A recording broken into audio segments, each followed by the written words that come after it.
yaitu hukum aljabar Boolean dan sifat Boolean. Saya Etika Maria dengan NIM 250131015. Saya Ahmad Rifai dengan nomor NIM 250131060. Dan saya Cynthia Aurelia Desmi dengan NIM 250131037. Oke, selanjutnya kita akan membahas hukum aljabar Boolean dan fungsi Boolean.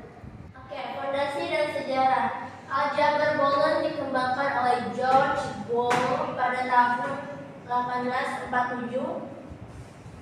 Berbeda dengan aljabar biasa, variabel dalam Boolean hanya memiliki dua kemungkinan nilai. Benar, nilainya 1, atau salah, nilainya 0. Oke, selanjutnya yaitu ada 3 operator dasar. Yaitu yang pertama ada N, namanya titik, yaitu output akan bernilai 1 hanya jika semua input bernilai 1, merepresentasikan konjungsi logika. Kemudian yang kedua ada OR, namanya plus, yaitu output akan bernilai 1 jika salah satu atau semua input bernilai 1, merepresentasikan disjungsi. Kemudian yang ketiga ada NOT, namanya metik, yaitu memberikan nilai input. Jika input 1 maka output 0 dan sebaliknya, disebut juga inverter. Oke, selanjutnya adalah hukum aljabar Boolean bagian pertama. Di sini ada nama hukum, bentuk N, bentuk O. Yang pertama adalah hukumnya identitas. Nah, di bentuk N yaitu namanya titik atau kali ya. A dikali 1 sama dengan A. Kenapa A?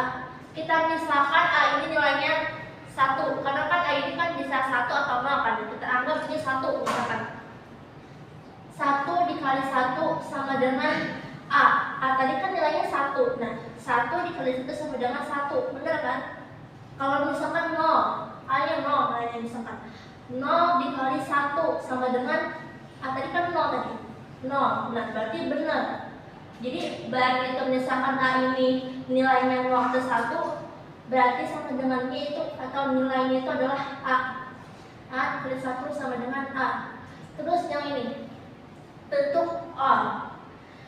A ditambah 0 sama dengan A. Kenapa A?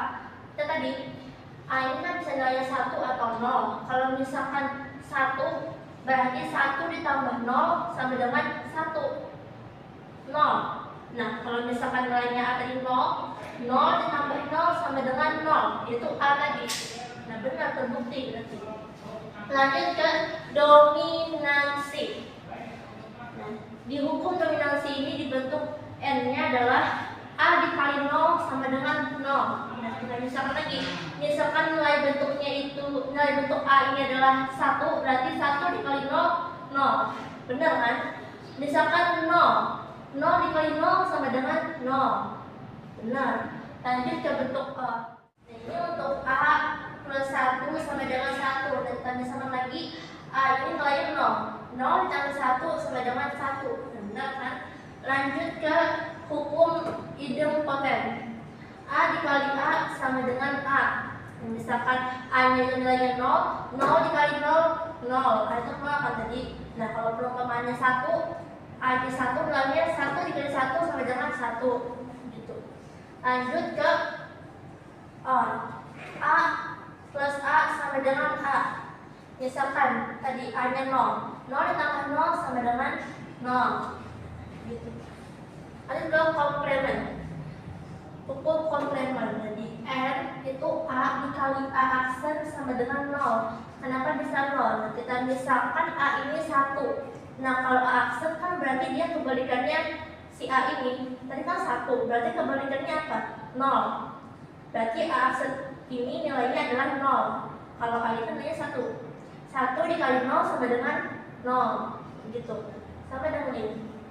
Ini misalkan A nilainya 1 ditambah A aksennya 0. 1 ditambah 0 sama dengan 1. Jadi gitu. Oke, selanjutnya itu hukum aljabar Boolean bagian 2. Ini ada nama hukumnya. Yang pertama itu komutatif. Bentuk N-nya A kali B sama dengan B kali A. Kalau bentuk OR-nya A tambah B sama dengan B tambah A. Kemudian hukum kedua asosiatif. Bentuk N-nya A kali dalam kurung B kali C sama dengan dalam kurung A kali B tutup kurung kali C. Terus yang bentuk OR-nya A tambah dalam kurung B tambah C sama dengan dalam kurung A tambah B tutup kurung tambah C. Yang ketiga ada hukum distributif. Bentuk N-nya yaitu A tambah dalam kurung B kali C sama dengan dalam kurung A tambah B kali dalam kurung A tambah C. Ini bentuk OR-nya dari distributif A kali dalam kurung B tambah C sama dengan A kali B tambah A kali C. Kemudian yang terakhir ada hukum De Morgan, yaitu bentuk N-nya dalam kurung AB aksen sama dengan A aksen tambah B aksen. Dan bentuk OR-nya dalam kurung A tambah B aksen sama dengan A aksen kali B aksen. Selanjutnya adalah fungsi Boolean. Apa itu fungsi Boolean? Fungsi Boolean adalah ekspresi matematika yang memetakan nilai-nilai dari variabel biner atau input ke biner tunggal atau output. Rumus fungsinya adalah F dalam kurung X, Y, Z sama dengan X kali Y ditambah Z aksen. Fungsi ini dievaluasi menggunakan hukum aljabar untuk mendapatkan hasil akhir berupa 0 atau 1. Oke, selanjutnya dari presentasi tabel kebenaran. Yang pertama ada negasi dan konjungsi. Input P, input Q, not P, konjungsi P and Q. Yang pertama dari input P sampai Q. Itu ada tadi seperti sebelumnya yang dibilang kalau misalkan 1 itu nilainya adalah benar. Jadi benar-benar. Ini ada not P atau negasi P, kebalikannya P. Di sini P-nya benar atau 1, berarti kebalikannya adalah salah atau 0. Lalu ini ada P-nya itu 1, berarti kebalikannya atau negasinya 0. Terus di sini ada 0, berarti kebalikannya adalah 1. Di sini ada 0, kebalikannya 1. Lanjut ke kita konjungsi P and Q.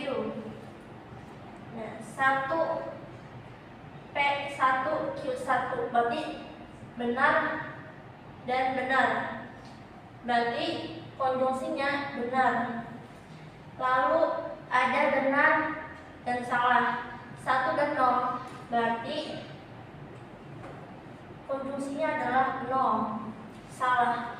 Karena kan seperti yang kita pelajari sebelumnya, kalau misalkan konjungsi N itu dia akan bernilai salah jika salah satunya salah atau 0. Nah, kayak ini 0 sama 1, ini ada 0-nya kan, ada salahnya, berarti sudah pasti hasilnya adalah 0 atau salah. Ini ada 0 keduanya, dia ada benar. Of course itu 0, salah. Lanjut ke disjungsi. Disjungsi ini ada inklusif versus eksklusif. Apa bedanya? Inputnya P, Q, 1 benar-benar. P or Q-nya, disjungsi inklusifnya adalah 1. Dan P XOR Q-nya, eksklusifnya adalah 0. Kenapa 0? Nah, kalau eksklusif ini bedanya dengan inklusif, kalau eksklusif dia kalau misalkan ada yang kembar, ini kembar kan, 1 sama 1, benar sama benar, dia itu hasilnya akan salah, akan 0. Nah, kalau misalkan yang ini 0 sama 0 kembar kan, salah sama salah, dia hasilnya akan salah. Jadi itu perbedaan antara inklusif sama eksklusif. Kalau inklusif dia akan bernilai salah jika keduanya salah. Kalau salah satunya ada yang benar, dia akan tetap benar. Tapi kalau eksklusif dia dia akan bernilai salah jika ada yang kembar, misalkan benar dengan benar, satu dengan satu, atau salah dengan salah, nol dengan nol, gitu. Yang terakhir ada logika hubungan implikasi dan diimplikasi. Input P dan input Q. Jika P-nya 1, Q-nya 1, maka implikasinya 1. Jika P-nya 1, Q-nya 0, maka implikasinya 0. Jika P-nya 0, Q-nya 1, maka implikasinya 1. Jika P-nya 0, Q-nya 0, maka implikasinya 1. Maka kita bisa tarik kesimpulan bahwasannya implikasi itu akan bernilai salah atau 0 jika P-nya bernilai benar atau 1. Sisanya dia akan benar. Jadi hanya akan bernilai salah jika P-nya itu benar. P-nya itu bernilai 1. Lanjut kita ke diimplikasi. Diimplikasi, kalau misalkan P-nya 1, Q-nya 1, maka diimplikasinya 1. Jika P-nya 1, Q-nya 0, maka diimplikasinya 0. Jika P 0, Q 1, maka diimplikasinya 0. Jika P 0, jika Q 0, maka diimplikasinya 1. Maka kita bisa tarik kesimpulan bahwasanya implikasi ini akan bernilai salah jika antara input P dan Q itu tidak kompak atau tidak sama. Jika misalkan ini kan 1 sama 0, 0 sama 1, ini tidak kompak, berarti nilainya akan salah. Nah, dia akan bernilai benar jika inputnya ini kembar atau sama. Ini kan 1, 1, 0, 0. Nah, dia akan bernilai 1 atau benar. Di sini saya akan menjelaskan contoh aplikasi di dunia nyata yang menerapkan hukum dan fungsi Boolean. Di sini ada 4. Yang pertama itu otomatisasi rumah. Contohnya logika sensor lampu dan suhu. Terus yang kedua ada unit antarmuka. Contohnya itu ada perhitungan biner di dalam CPU. Dan yang ketiga ada sistem digital.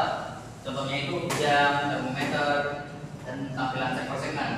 Nah, yang terakhir atau yang keempat itu ada jaringan. Di jaringan ini contohnya ada protokol roaming dan keamanan data. Oke, itu aja penjelasan dari saya.